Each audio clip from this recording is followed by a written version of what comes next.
छोटे मोटे लड़ाई झगड़े तो हर भाई बहन में होते हैं, लेकिन इन सुपर भाई बहन के झगड़े दुनिया को खत्म भी कर सकते हैं या एक नई दुनिया शुरू भी कर सकते हैं। सुपर हीरो जॉनरा के अंदर बैक टू द फ्यूचर के तड़के के साथ नेटफ्लिक्स की अम्ब्रेला एकेडमी सीरीज अपने आप में एक यूनिक जॉनरा है, जिसका कॉमेडी और एडवेंचर का कॉम्बिनेशन हमें इसके सीजन 3 के लिए बेचैन कर रहा है। और आपके सीजन 3 का मजा और दुगना करने के लिए आज की वीडियो में हम जानेंगे 15 अमेजिंग, माइंड ब्लोइंग और awesome the Umbrella academy facts, जिसका सजेशन हमें कमेंट्स में हमारे सब्सक्राइबर्स ने कई बार दिया था, जिसके लिए आप सबका बहुत बहुत शुक्रिया। वैसे स्पॉयलर्स के लिए पहले ही वार्न कर देता हूं, क्योंकि आज की वीडियो में आपको पता चलने वाला है कि नेटफ्लिक्स की द अम्ब्रेला एकेडमी को किस सेलिब्रिटी ने किन किन से इंस्पिरेशन लेकर बनाई थी, कौन सा कास्ट मेंबर है जिसने अम्ब्रेला एकेडमी के सारे कॉमिक बुक को पढ़ा है, कहां है अम्ब्रेला एकेडमी में बाकी के 36 बच्चे, और फाइनली जानेंगे इसके बहुत सारे क्रिटिकल अचीवमेंट्स और आने वाली सीजन 3 के बारे में। ये और बहुत कुछ आपका इस वीडियो में इंतजार कर रहे हैं, तो देर किस बात की। हे गाइस, मेरा नाम है पंकज सागर और आपका स्वागत है गेमों को हिंदी के एक और फ्रेश वीडियो में। Now without wasting any more time, let's get started. Netflix की the Umbrella Academy series based है लिमिटेड सीरीज का आइजनर अवार्ड जीतने वाली इसी नाम की कॉमिक बुक सीरीज पर, जिसे अमेरिकन म्यूजिक बैंड माई केमिकल रोमांस के लीड सिंगर गेरार्ड वे ने लिखा है, और इसके आर्ट को गैब्रियल बा ने क्रिएट किया था, जहां पर गेरार्ड वे ने अपनी पर्सनल एक्सपीरियंसेस के साथ साथ ग्रांट मॉरिसन के डूम पेट्रोल के कॉमिक बुक रन और पैट मैकइयोन के zombie world champion of the worms comic से भी बहुत ज्यादा इंस्पिरेशन ली थी।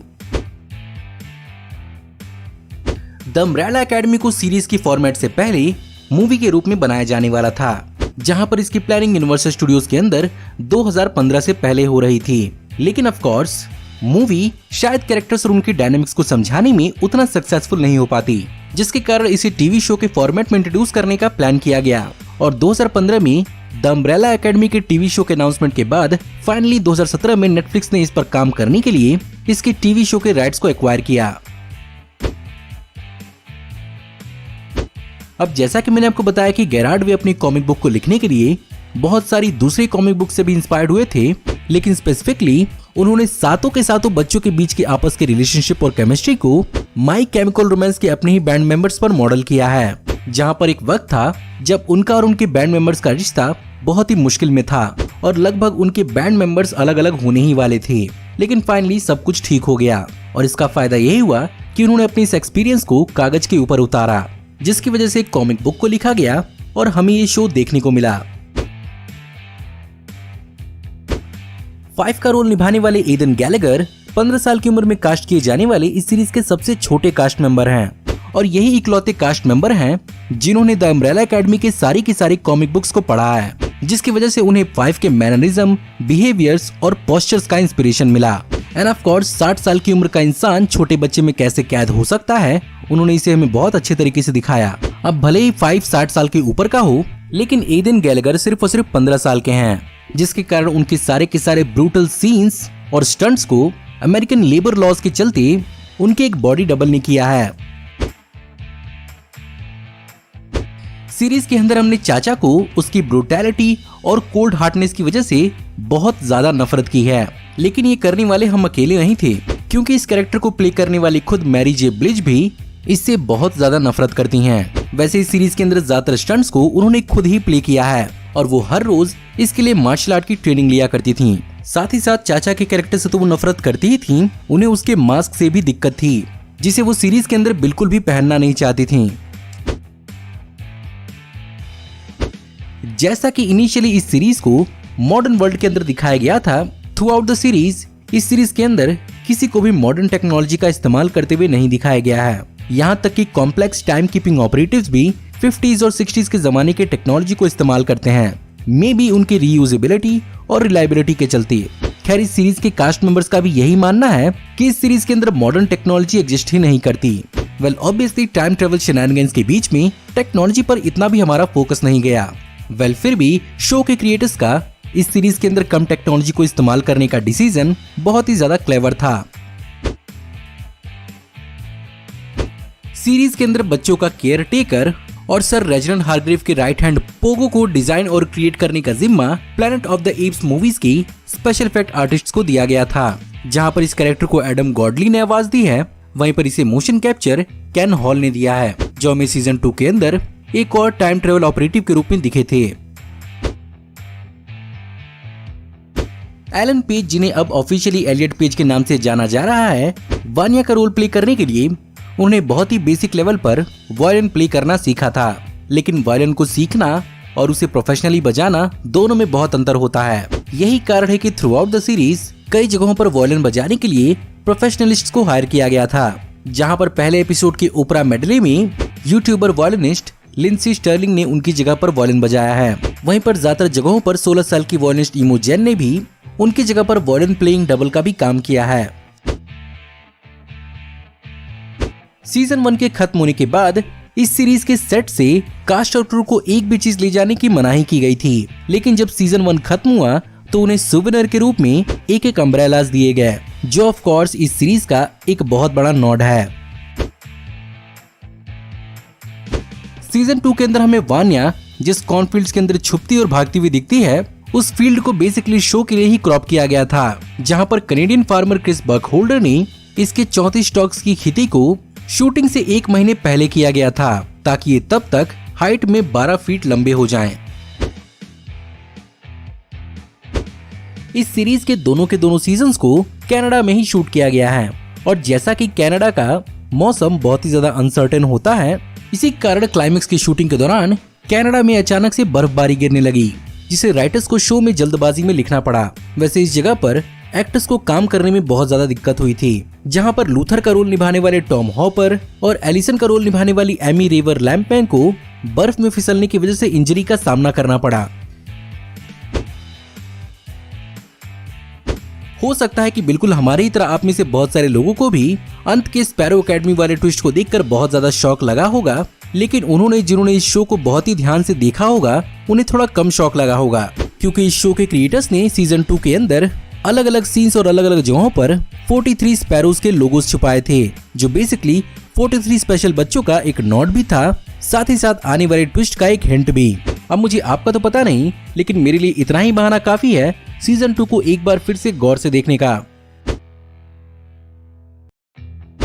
अब चलिए जानते हैं the Umbrella academy comic book series और नेटफ्लिक्स के लाइव एक्शन सीरीज के बीच में बहुत सारे शॉकिंग डिफरेंसेस के बारे में। एग्जाम्पल के रूप में ज्यादातर मीन सेवल चिल्ड्रंस के पावर्स बहुत हद तक कॉमिक बुक्स के अंदर अलग हैं, जिनमें डिएगो की एबिलिटी अंडर वाटर सांस रोकने की भी है। साथ ही साथ कॉमिक बुक के अंदर वो आई पैच भी पहनता है। वहीं दूसरी ओर क्लाउस हवा में लेविटेट भी कर सकता है। साथ ही साथ एलिसन के पास रियलिटी वॉर्पिंग की भी एबिलिटीज हैं। लेकिन क्रिएटर्स ने इन कैरेक्टर्स को मोर ह्यूमन दिखाने के लिए इनके पावर्स में थोड़ा बदलाव किया है। दूसरी ओर कॉमिक बुक के अंदर लूथर की अपीयरेंस की अपनी अलग कहानी है, जहां पर डॉक्टर रेजिनाल्ड हारग्रीव उसके सर को एक मार्शियन एप की बॉडी से अटैच करते हैं, लेकिन वहीं पर शो के अंदर इसे एक सीरम की वजह से ऐसा दिखाया गया है। साथ ही साथ कॉमिक बुक के अंदर क्लॉस और वानिया होमोसेक्सुअल्स नहीं है, जिसके कारण डिएगो और वानिया का भी एलिसन और लूथर की तरह ही रिश्ता है। वहीं पर कॉमिक बुक्स के अंदर क्लॉस वियतनाम में एक आदमी के बजाय एक औरत से मिलता है, जहां पर उनका बच्चा भी होता है।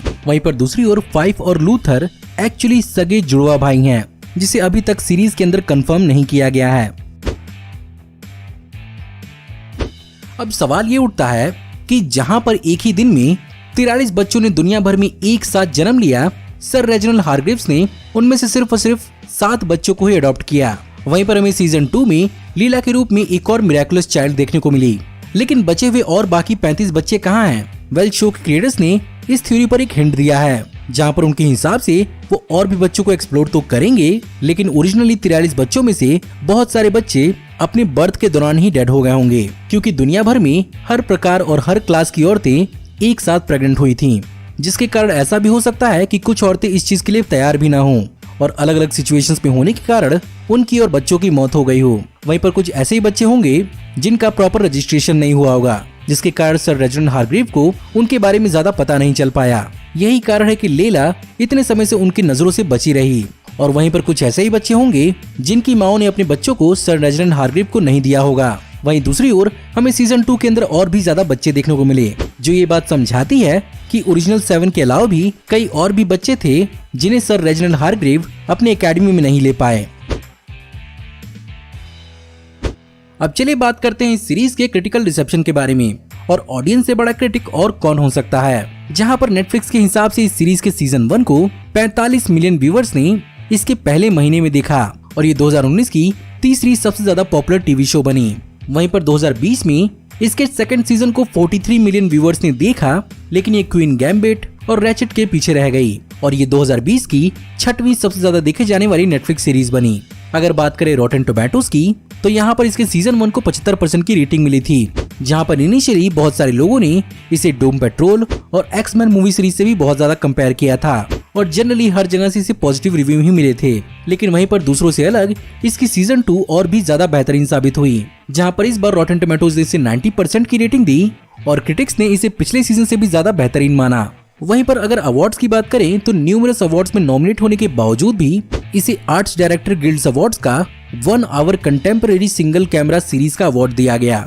जो आर्ट डायरेक्शन और प्रोडक्शन डिजाइन को सेलिब्रेट करने के लिए दिया जाता है। और अगर बात करें सीजन 3 की, तो उसे इस साल जून में रिलीज हो जाना चाहिए था, लेकिन नेटफ्लिक्स ने इसकी रिलीज डेट को अब तक अनाउंस नहीं किया है और इसकी फिल्में भी कोविड के चलते डिले हो चुकी है और मे बी इस साल के अंत तक या अगले साल की शुरुआत तक इसके सीजन 3 को एक्सपेक्ट किया जा सकता है। अब देखते हैं नेटफ्लिक्स इसे कब डिक्लेयर करता है।